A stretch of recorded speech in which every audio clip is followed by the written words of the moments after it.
Dearest listeners, how intriguing that the most profound connections often form in the quietest hours, when pretense falls away like autumn leaves. Today, this author brings you the most deliciously scandalous tale of redemption, kindled by candlelight, of two souls who sought solitude but found instead an unexpected awakening. But let us not rush, for the best scandals, like the finest poetry, must be savored verse by verse. London, 1819. A season of particular ostentation in Mayfair, where chandeliers blazed and champagne flowed despite the economic hardships afflicting the rest of the nation. The ton buzzed with the usual preoccupations. Which debutante had secured the most eligible bachelor? Which matron had been caught gambling beyond her means? Which gentleman had fallen spectacularly from grace? And fallen spectacularly, the master of Beaumont House certainly had.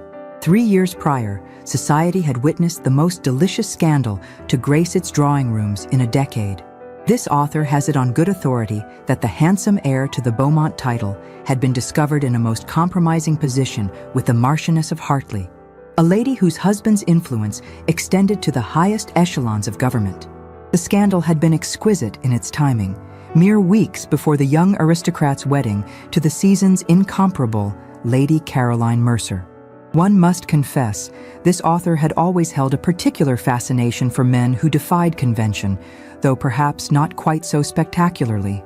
Neither fully ostracized nor truly accepted, the gentleman in question occupied that most interesting of social territories, feared by mothers of marriageable daughters, envied by restrained husbands, and the subject of furtive speculation among bored society wives.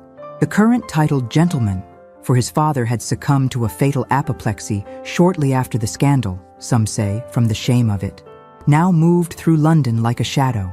Tall, dark, and possessed of a cynical wit that cut like the finest Toledo steel, the nobleman had withdrawn almost entirely from society. This author observed the rare occasions when necessity forced his appearance at select gatherings, the particular stillness that fell over a room upon his entrance, the deliberate space that formed around him despite the crush, the way dowagers clutched their granddaughters closer as if reputation might be contagious.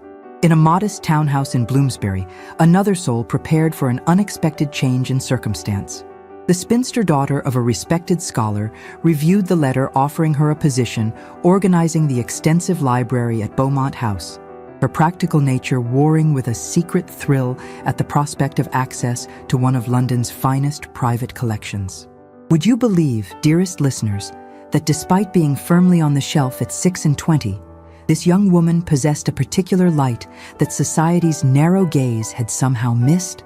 The singular intelligence that animated her unremarkable features when discussing literature, the quiet humor that occasionally curved her lips when observing social absurdities, the exceptional penmanship that revealed both discipline and artistic sensibility, all suggested depths unplumbed by the marriage-minded society that had long since dismissed her. This author observed the young lady during her father's academic gathering last Thursday, her spine straight as propriety demanded, her eyes revealing nothing as pompous scholars debated points of classical translation while ignoring her occasional subtle corrections. One could only admire such composure. What the academic gentleman did not know, but this author did, was that beneath her serene exterior, this bookish spinster harbored a carefully guarded passion for romantic literature that would have scandalized her father's colleagues. The modest shelf behind her writing desk contained not only the expected works of serious scholarship, but also, hidden behind false bindings, the most delicious novels of sensibility, and even, one blushes to mention, poetry of a distinctly passionate nature. Two souls, each with secrets they believed well concealed, each with wounds inflicted by a society that demanded particular performances while punishing any deviation. How fortunate that your humble chronicler possesses the particular ability to see beyond carefully constructed facades.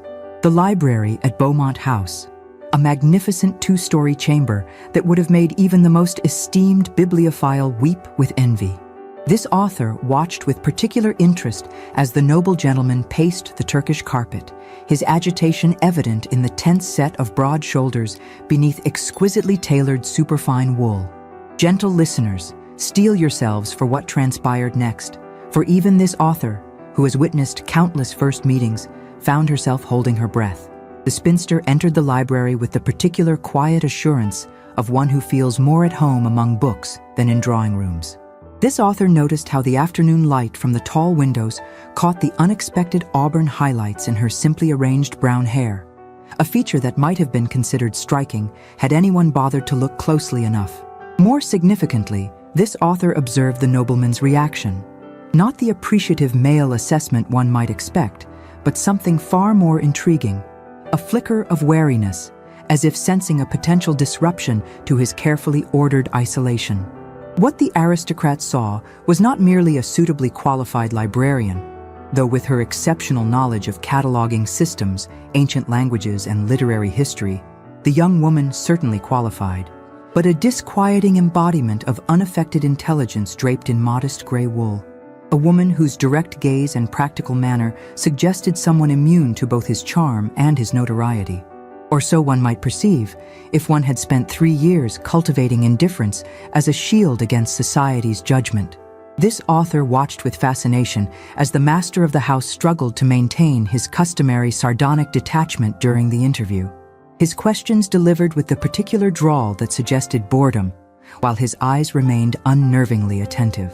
The spinster, in turn, answered with perfect composure, though this author noted the slight tremor in her gloved hands as she examined a particularly rare volume he handed her as a test of her knowledge. The conversation proceeded with perfect propriety. The nobleman had always excelled at surface charm when it suited him, but this author noted how their gazes seemed to meet with a particular directness unusual between employer and prospective employee. Neither smiled unnecessarily. Both maintained careful professional distance. And yet, gentle listeners, there was something else, an undercurrent of mutual recognition perhaps, the particular connection that forms between two souls who understand what it means to live behind carefully constructed personas.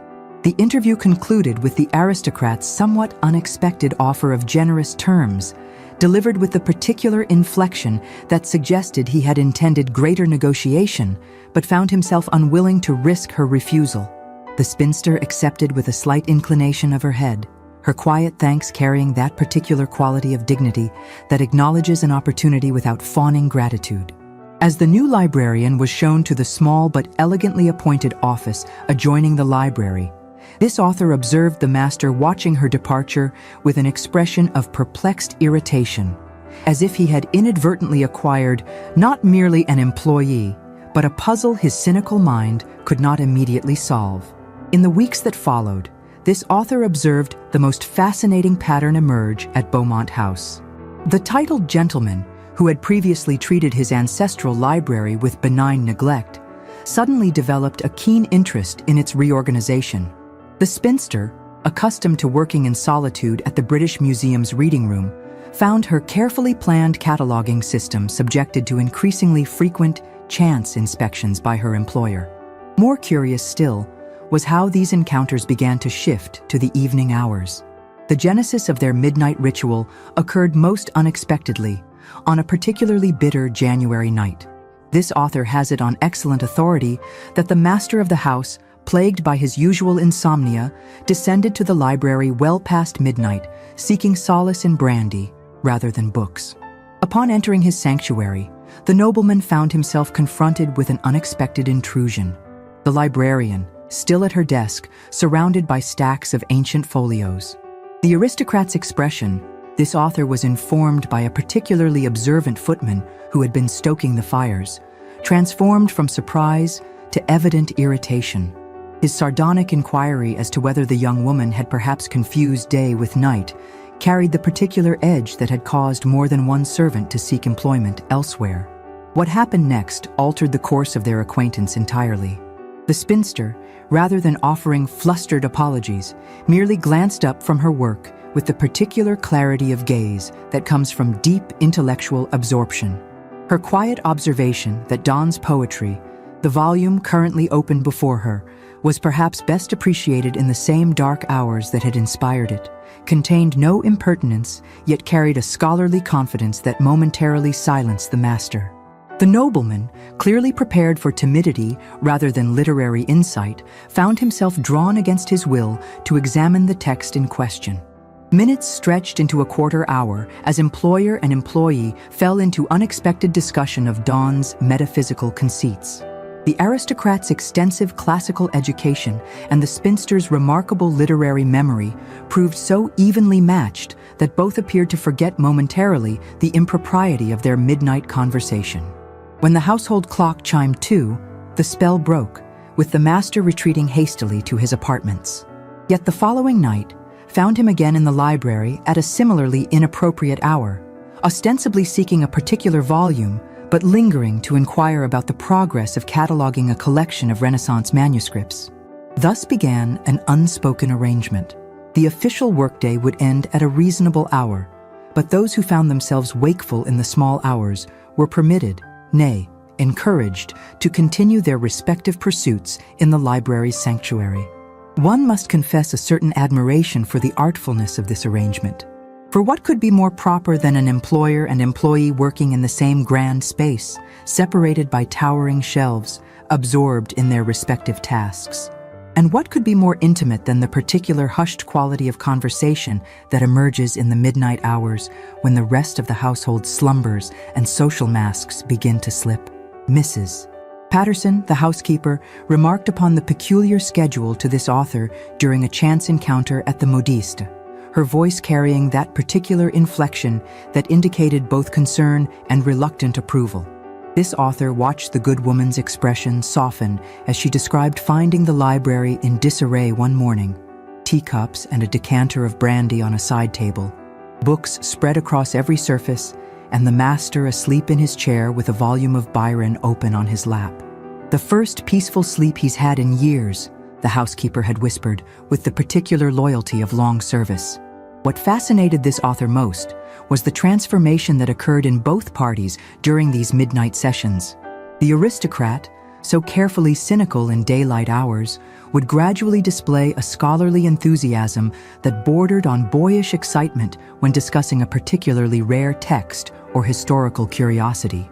The spinster, normally the epitome of practical efficiency, would occasionally reveal glimpses of a romantic sensibility at odds with her spinsterish reputation, an appreciation for poetic imagery, a tendency to become lost in historical narratives of passion and sacrifice. The most telling evidence of their evolving connection emerged through the curious medium of marginalia. This author has it on excellent authority that the nobleman's personal collection included numerous volumes with his own acerbic notations. As the cataloging progressed, a peculiar correspondence developed, the librarian's neat annotations appearing alongside the master's, sometimes questioning his interpretations, other times expanding upon them. This literary conversation, conducted through the intermediary of treasured texts, allowed for exchanges of perspective far more intimate than their verbal interactions. This author, who had occasion to examine one such volume, a rare edition of Paradise Lost, with particularly provocative comments from both parties regarding the nature of temptation, noted the particular energy that characterized these written exchanges. The nobleman's handwriting growing less controlled, more expansive when responding to the librarian's insights. The spinster's typically precise script occasionally betraying emotion through a more emphatic stroke or deeper impression of the pen. The resistance to their growing connection manifested in curious ways. The master would abruptly cancel their evening sessions, only to return the following night with rare books discovered in his travels that precisely matched the librarian's scholarly interests. The spinster would maintain strict professional formality for days, only to inadvertently reveal her deepening regard by preparing the particular blend of tea the aristocrat preferred during their midnight discussions. By the third month of her employment, the library had been transformed. Not merely in its improved organization, though that certainly progressed with admirable efficiency, but in its atmosphere. What had been a neglected monument to family prestige became a living space marked by the particular signs of intellectual communion. paired reading chairs positioned near the fireplace, a chess set with an ongoing game perennially in play, specialized reference volumes placed strategically within reach of the master's favorite seat. The household staff, this author observed, developed a protective attitude toward these nocturnal meetings. Footmen were instructed to maintain the fire in the library grate regardless of the hour. The cook ensured that a light supper was always available for midnight refreshment. Even the formidable butler adjusted his rounds to include a discreet check on the library at regular intervals, ostensibly to ensure all was well, but perhaps also to satisfy his own curiosity about this most unusual household arrangement. The resistance continued despite these domestically sanctioned opportunities for connection, of course. At the few social gatherings the nobleman could not avoid, they maintained a careful distance. During the occasional visits from the master's acquaintances, the librarian made herself scarce, retreating behind the particular invisibility that society accords unmarried women of a certain age. But this author, who has observed human nature through many a season, recognized the particular quality of their performance. They resisted not merely each other, but their growing awareness that in each other's company, the weight of their respective social burdens seemed somehow lighter. The true turning point, dearest listeners, came not during one of their scholarly midnight discussions, but in the unexpected intimacy of a shared crisis.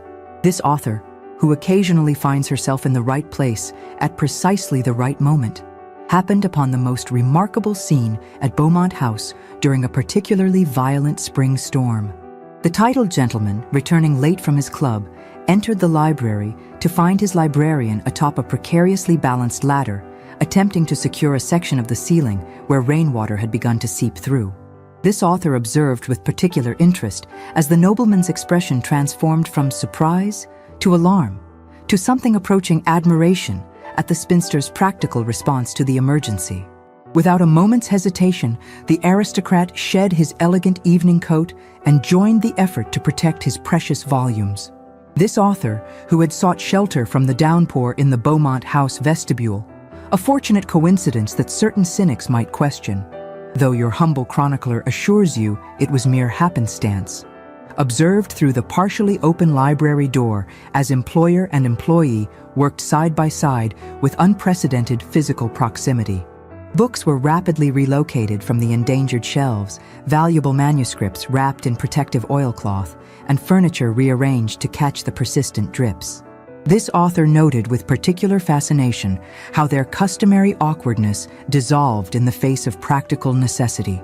The master handing volumes to the librarian without the careful avoidance of physical contact that had previously characterized their interactions, the spinster issuing practical directions that the nobleman followed without his usual sardonic commentary. As the immediate crisis abated, both stood amid the chaos of displaced books, breathless and disheveled from their efforts.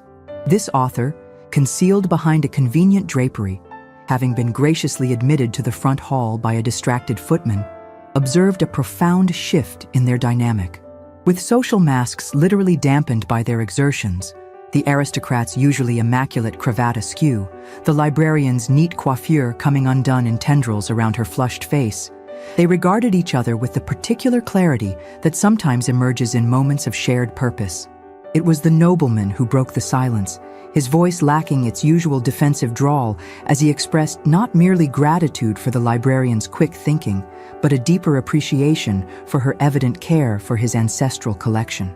This author observed the spinster's reaction closely, the momentary widening of eyes, the particular quality of vulnerability that flashed across features usually composed in scholarly concentration.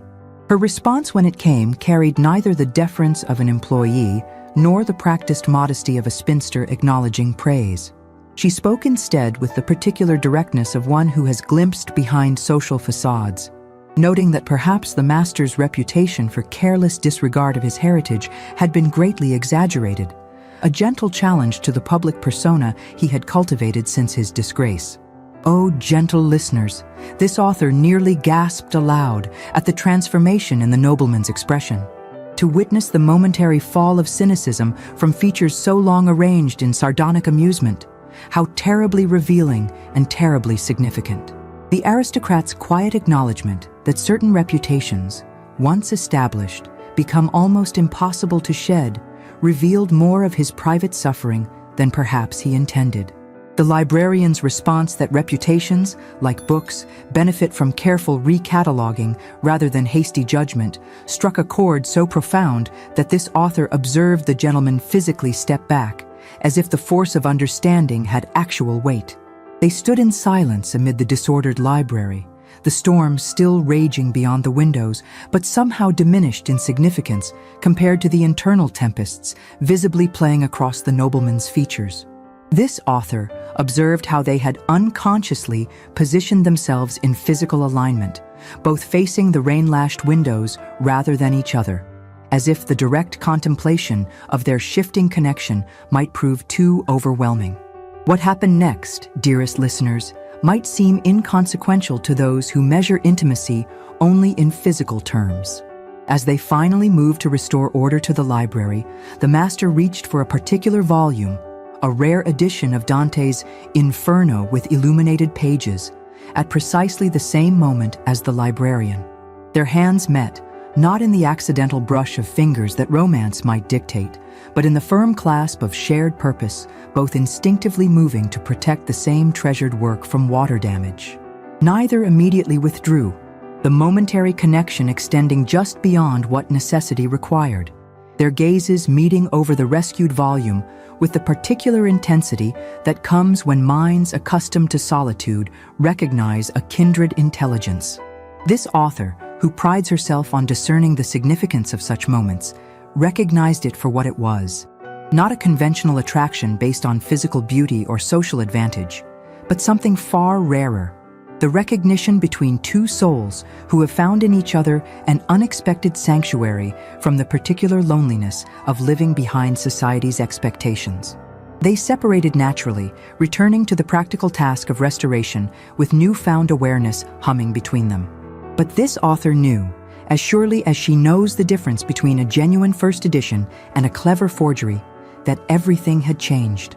If this author believed the path to understanding would proceed smoothly from that point, she was soon reminded of the particular talent society has for complicating matters of the heart. 3 weeks after the storm incident, during preparations for a small but necessary dinner party to honor the nobleman's elderly aunt, disaster struck in the form of an unexpected visitor, a lady whose reputation rivaled even the master's for scandal. This author watched with growing dismay as the Marchioness of Hartley arrived unannounced, her elegant carriage drawing up to Beaumont House with the particular ostentation that suggests a visitor more interested in being observed than in discretion. Her remark to the butler that she had urgent personal business with the master came with that unmistakable inflection that suggests intimate history. This author observed the librarian's face closely from her vantage point near the conservatory, where she had been admiring the particularly fine orchid collection, having been invited to tea by the housekeeper. The brief flash of recognition, followed by the particular stillness that suggests one is attempting to reconcile rumors with reality. The aristocrat, emerging from his study at the commotion, maintained his composure, though this author detected the slight tension in his jaw that suggested deeply controlled anger rather than the pleased surprise a former lover might expect. The Marchioness proceeded to make herself at home with the particular entitlement of the aristocracy, dismissing the librarian with a negligent wave as some sort of secretary when introduced. This author noted the spinster's dignified withdrawal, her expression betraying nothing, though her normally graceful movements had acquired a particular rigidity. What followed was revealed to this author through the particular network of household intelligence that servants maintain. The Marchioness, it seemed, had not come to rekindle a passionate liaison, but rather to request financial assistance, her husband having finally restricted her access to funds after years of extravagance.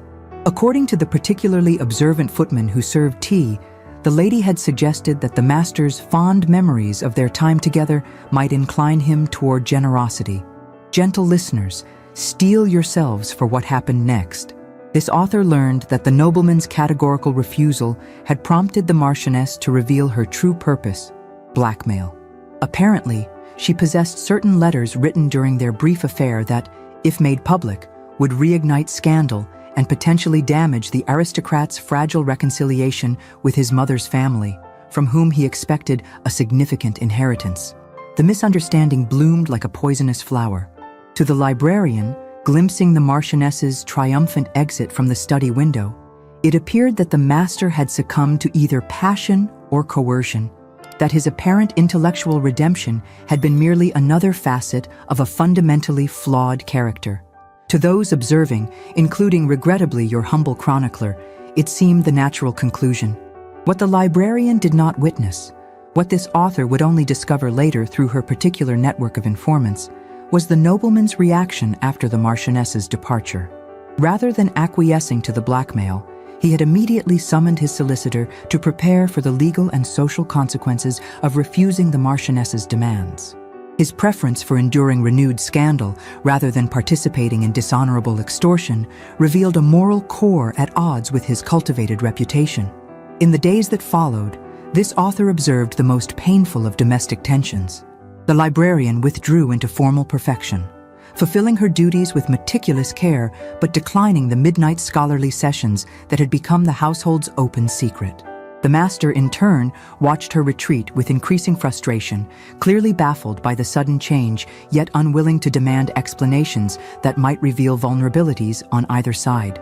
This author observed the nobleman approach the library door late one evening, his hand raised as if to knock, only to let it fall again with an expression of such profound frustration that even this jaded chronicler felt a pang of sympathy. The requirements of his solicitor's discreet legal preparations, it seemed, warred visibly with the inclinations of his heart. After a moment's hesitation, he turned away, the set of his shoulders betraying the particular tension of a man caught between prudence and desire. The situation deteriorated further when the librarian, seeking escape from the emotional confusion of Beaumont House, accepted an invitation to accompany a former school friend to a music hall. There, this author observed her pale face and distracted manner as she attempted to maintain polite conversation while clearly absorbed in private turmoil. When Lady Harrington deliberately seated herself beside the young woman and began a whispered account of fresh intelligence regarding the aristocrat's renewed liaison with the Marchioness, the spinster's uncharacteristically abrupt departure surprised even this seasoned observer of social interactions. The greatest tragedy, dearest listeners, was that their estrangement rested entirely on misunderstanding. This author later discovered that the master had actually engaged his solicitor in the complex process of legally proving the Marchioness's blackmail attempt, a process that required meticulous documentation and absolute discretion, explaining his distracted manner and temporary reticence even with his trusted librarian.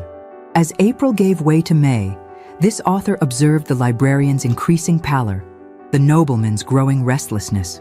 They had found in each other the possibility of intellectual and emotional communion, only to have it threatened by the very scandal that had originally driven the aristocrat into isolation. But I digress, for the course of true understanding, like that of true love, cannot be permanently diverted by mere misunderstanding. Not when minds have recognized their intellectual counterparts, however briefly. The turning point, dearest listeners, came at Lady Rothschild's literary salon, an event of such intellectual significance that even the spinster, despite her recent tendency to avoid society, felt obliged to attend in her scholarly capacity. The nobleman, though not generally inclined toward such gatherings, had been persuaded to lend a particularly valuable manuscript for display, necessitating his presence as well. The librarian arrived dressed with the particular restraint that scholarly women adopt for intellectual occasions, her gown of deep blue providing a modest but becoming contrast to the fashionable excesses displayed by the literary patronesses. The master, in contrast, stood out in his severe evening attire, his imposing height and striking features drawing appreciative glances despite his forbidding expression. This author positioned herself strategically near the refreshment table, anticipating developments with the particular thrill that comes when one senses the wheels of fate beginning to turn. The anticipation was not misplaced.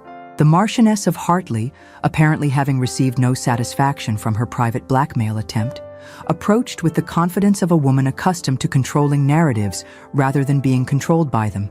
This author, through means she shall not disclose, had learned of the Marchioness's intentions to publicly hint at renewed intimacy with the nobleman, thereby pressuring him toward acquiescence while simultaneously enhancing her own reputation for irresistibility. The Marchioness began with a tone of possessive familiarity, commenting loudly on how difficult it must be for the aristocrat to find intellectual stimulation in his reduced social circumstances, with a meaningful glance toward the librarian that suggested the young woman represented a particularly desperate attempt at companionship. This author observed the spinster's spine stiffen beneath her modest gown. The librarian had been seated at the edge of the gathering, examining the rare manuscript with professional interest, but the Marchioness's deliberately projected voice carried clearly to where she sat. Before the master could respond to this impertinence, the Marchioness continued, her gaze fixed maliciously on the librarian. Her suggestion that perhaps the spinster should not grow too comfortable in her position, as the nobleman's arrangements tended toward the temporary, hung in the air like a poisoned dart. This author held her breath, wondering if the librarian would maintain her usual dignified silence, or if the direct attack would prompt a different response.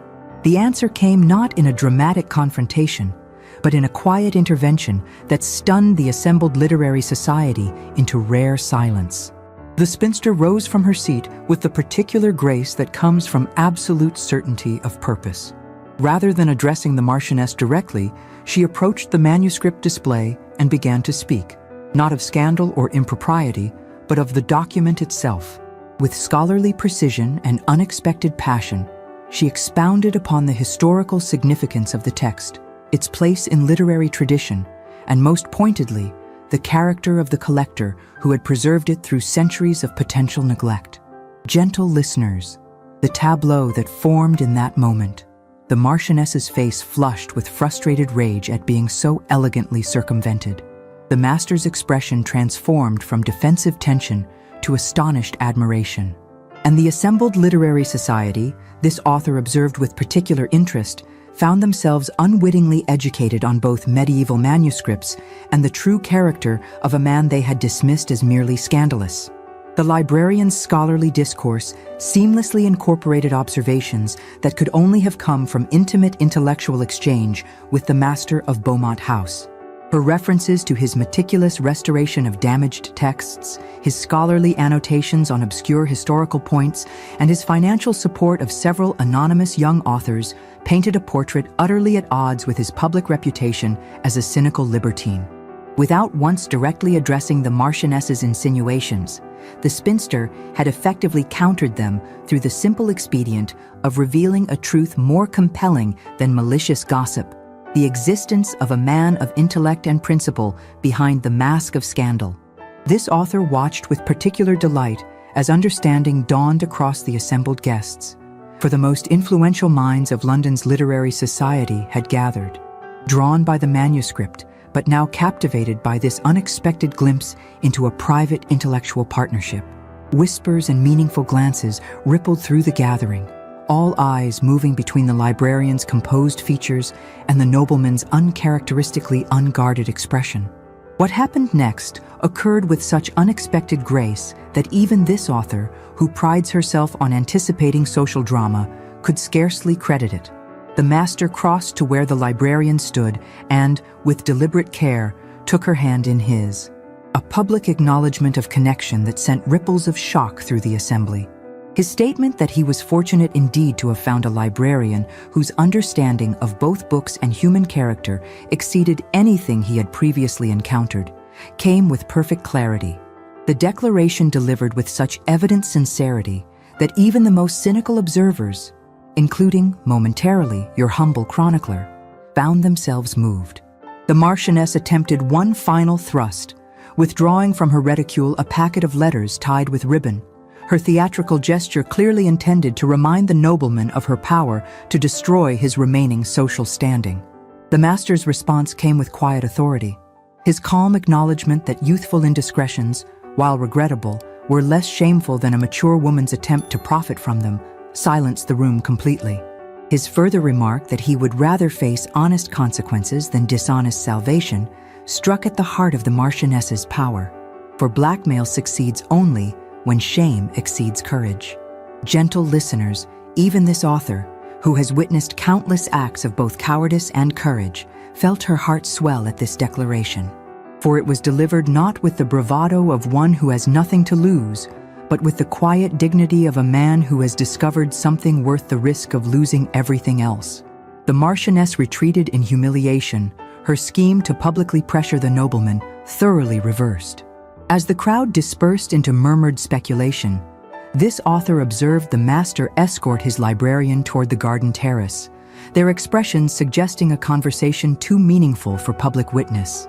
This author, respecting the rare sanctity of genuine private sentiment, while maintaining a discreet position near enough to observe general developments naturally, noted only that when they returned some quarter-hour later, something fundamental had shifted between them.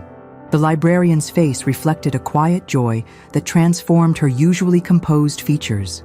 The nobleman moved with the particular ease of one who has finally set down a burden carried too long. This author, not normally moved to emotional display, found herself surprisingly affected by this tableau, for it represented not merely the triumph of truth over malice, but the particular courage required to defend another's honor, when doing so, reveals one's own heart in the process. The final act of our tale, dearest listeners, unfolded not in the grand ballrooms of Mayfair or the gossiping drawing rooms of society, but in the sanctuary that had witnessed their intellectual communion, the library of Beaumont House on a perfect summer evening. This author, invited to a small literary gathering as one of a very select group, observed with particular satisfaction as the master and his former librarian, now formally betrothed, welcomed their guests beneath the vaulted ceiling that had sheltered their midnight conversations. One must confess that even this author, who has chronicled countless unions of convenience and calculation, found herself quite moved by the evident devotion between the couple. They had chosen intellectual communion over social advantage, genuine understanding over fashionable connection, a choice that spoke volumes about their journey from formal distance to profound attachment. Dr. Johnson, the literary critic whose approval could make or destroy reputations, remarked upon the transformation of Beaumont House from a symbol of aristocratic scandal to a center of genuine literary patronage. This author, naturally, had anticipated this evolution, or at least hoped for it. For what is more satisfying than witnessing two souls find in each other not what society deemed appropriate, but what their intellectual hearts truly needed? The scandal that had threatened to destroy the nobleman's remaining social standing had, in the end, proved the catalyst for a most unexpected rehabilitation. His forthright confrontation of the Marchioness's blackmail attempt had evolved, in literary society's retelling, into a narrative of principled stand against manipulation. The discovery that the notorious master of Beaumont House had been anonymously supporting several promising but impoverished authors transformed his reputation from libertine to literary patron almost overnight. For London society might forgive moral lapses more readily than it acknowledged them, but it positively celebrated intellectual generosity when fashionably framed.